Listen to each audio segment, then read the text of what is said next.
All macrame bracelets start with the same setup.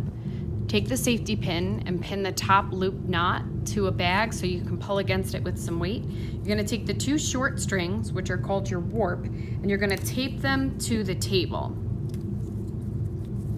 so that the ends are taped taut and you've got nice tight strings to work on. You're going to take the two long strings, which are called your weft, and start with one spread out to each side.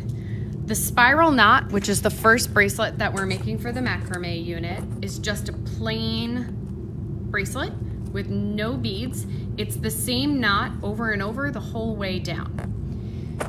You're gonna start with the string on the right hand side and make a loop like you're making a letter P. Take the string on the left, go over the top to make the line of the back of the letter P. You want to hold on to where they crisscross over so that you know which one is the tail of the loop and which one is the tail of the line. You're going to reach with your pincher fingers on your right hand down through the loop on the right side of the warp, underneath the warp strings, and grab the bottom of the line, so underneath where they crisscross. Pull the string all the way through and then complete the knot by pulling up and tight on both so that you should see no air in the top where the knot is. So I'm going to zoom in a little bit and do that again. So take the string on the right, you're going to make a loop like a letter P.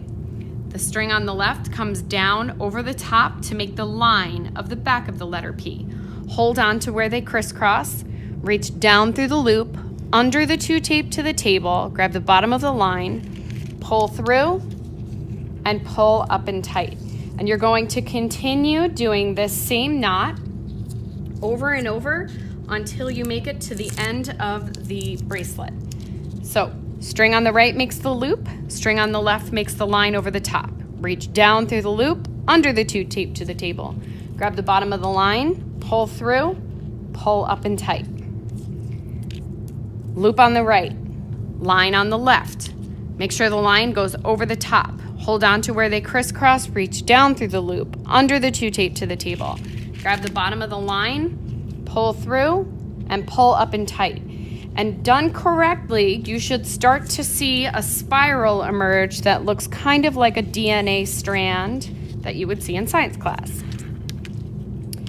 If as you are working with your strings, they start to flip, which is something that's totally normal because we're creating a spiral, you can take that twist out by taking the string on your right hand side, moving it to the left, tuck it under, to bring it back around to the right. So I never let go of the right hand string so that I don't lose which one's which.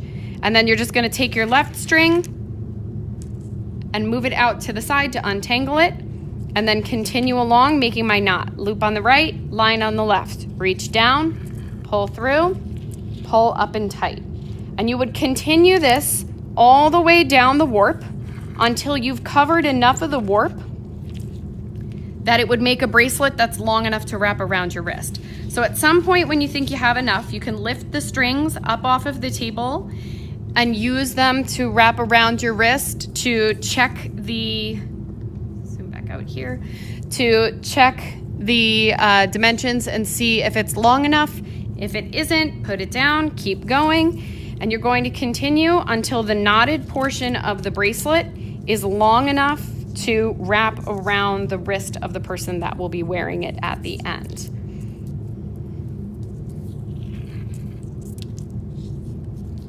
I'm going to zoom in a little bit and do that knot a little bit closer. One more time.